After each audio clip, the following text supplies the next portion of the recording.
Depuis quelques années, les joueurs du golf de Massanes, à l'est de Montpellier, ont déjà l'habitude de voir un professeur arriver non pas avec ses clubs sur le parcours de golf, mais avec des raquettes de squash. Robert Lazur, bonjour. Bonjour. Ces raquettes sont donc un de vos instruments d'initiation à une nouvelle approche du golf, en règle générale, que vous tentez de développer en France. Quelle est donc cette nouvelle approche du golf?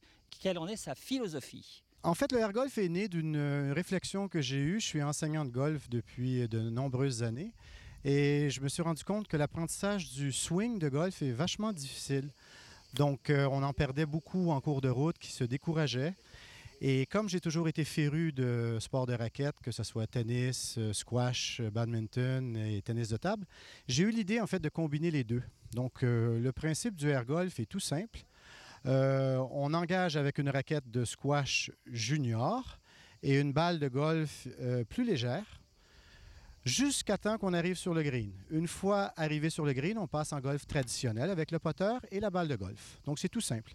Alors c'est un nouveau concept que vous développez en France. Derrière ça, vous avez une idée principale en fin de compte, c'est de faire venir les gens le plus vite possible sur le green. En fait, c'est ça. Comme je disais, l'apprentissage du swing est tellement fastidieuse, difficile et un peu décourageante que l'approche avec la raquette facilite beaucoup l'apprentissage, en fait. Et les gens, au bout d'à peu près 30-40 minutes, vous voyez derrière moi, d'ailleurs, des gens qui s'échauffent. Au bout d'à peu près 40 minutes, les gens se retrouvent directement sur le parcours. Donc, par rapport à des fois des semaines, voire des mois d'entraînement en practice avec l'enseignant de golf. Vous m'aviez parlé justement de 3 freins majeurs. Tout à fait. Les 3 grandes faiblesses, j'ai envie de dire, ou grands freins de la pratique du golf, ce sont déjà la difficulté, on en a parlé, du swing, de l'apprentissage du swing. C'est aussi le coût, parce que c'est une discipline quand même réservée malheureusement encore un peu à l'élite, donc c'est assez cher. Le droit de jeu. C'est ça, le droit de jeu pour aller sur le parcours, on parle de quand même 60-70 €. Et l'autre souci du golf, en fait, c'est le temps. C'est très chronophage.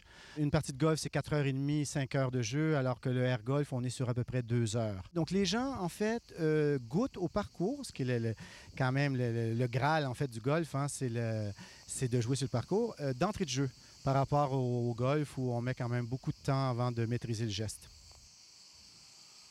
Là, actuellement, on est sur le golf de Massanes, mais vous ne le pratiquez pas seulement ici. On peut le pratiquer aussi sur 2 autres sites que j'ai développés depuis 4 ans, en fait, que le air golf existe. Le berceau est évidemment au golf de Massanes, ici à Baillargues. Mais depuis, on a développé le golf de Nîmes-Vacquerolles, dans le Gard, et aussi le golf de Fabrègues, qui se situe côté ouest de Montpellier. Donc, les gens peuvent jouer sur ces 3 endroits-là jusqu'à maintenant, et c'est appelé à se développer dans le futur. Comment les gens perçoivent cette nouvelle approche pour maîtriser le golf, ce air golf?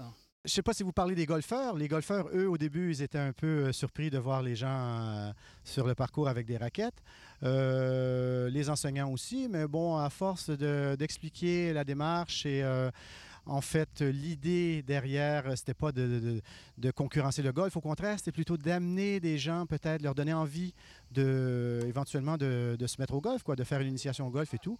Donc, non, maintenant, ça commence à rentrer doucement dans les mœurs et les gens aiment beaucoup, en fait. C'est pour ça qu'on continue, quoi.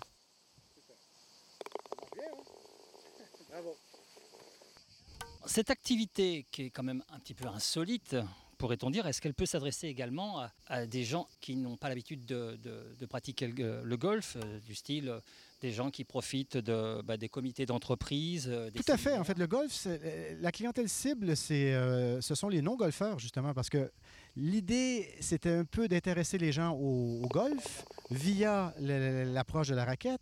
Donc, les golfeurs, si vous voulez, ils jouent déjà au golf. Donc, ce n'est pas nécessairement la cible du air golf. Effectivement, l'activité se prête très bien tout ce qui est comité d'entreprise, séminaire, team building. Les gens se régalent parce que bon, c'est convivial, c'est ludique et au bout de, comme je disais tantôt, au bout de 30 minutes, ils sont tout de suite sur le parcours, donc pris au jeu, quoi. Donc c'est vraiment assez intéressant pour ce type de clientèle. Et aussi pour les jeunes, on travaille beaucoup avec les centres de loisirs, que ce soit autour de Bayargues, autant qu'autour de Fabrègues, et ça se développe plutôt pas mal, ouais. Pascal, bonjour. Depuis combien de temps pratiquez-vous le air golf et qu'est-ce qui vous plaît dans ce sport? Je pratique le air golf depuis, c'est ma 3e année, je vais dire, il me semble, Bob. Et ce qui me plaît dans ce sport, c'est un sport qui est d'un accès très facile quand on n'est pas golfeur. Si on a des bases de tennis, c'est super. On apprend à chaque entraînement de toute façon. Et ce qui me plaît aussi, c'est l'esprit de compétition qu'il peut y avoir pour chaque partie. Et au-delà de ça, c'est le moment de concentration que génère le golf. En fin de journée, c'est super. Vous avez un métier assez épuisant qui fait que vous Oui, j'ai un métier de bureau très stressant, donc quand j'arrive ici, waouh, c'est génial. vous lâchez. Voilà. Et à travers le air golf, vous trouvez que c'est un moyen qui vous permet vraiment d'arriver à une initiation plus rapide pour pousser la balle? Après s'être réchauffé quelques minutes, on peut passer directement à la partie, il n'y a pas de problème. Est-ce que cela vous donne envie parallèlement de faire du vrai golf tout en continuant le air golf? Alors honnêtement oui, j'y ai déjà songé. C'est vrai que démarrer directement par le golf, j'ai vu que c'était très compliqué. Donc je suis rentré finalement à l'activité par ce biais-là. Mais j'ai déjà essayé 2-3 séances de golf, de vrai golf entre guillemets. Qu'est-ce qui vous plaît justement dans le air golf aussi? Alors moi je suis golfeur depuis presque 50 ans. Et c'est une semi-reconversion, c'est-à-dire que bon, je viens ici avec beaucoup de plaisir dans la région puisque je suis parisien. Et j'ai découvert ce sport il y a maintenant 1 an. Et cela m'a permis d'y jouer en famille et de garder finalement ce contact avec la nature tout en profitant d'un sport de raquette et de golf, ce qui allie donc 2 sports sympas. Et bon, pour ne rien vous cacher, dans la famille on joue tous au tennis, on joue partiellement au golf, et donc de ce fait ça nous permet de nous retrouver autour de ce sport.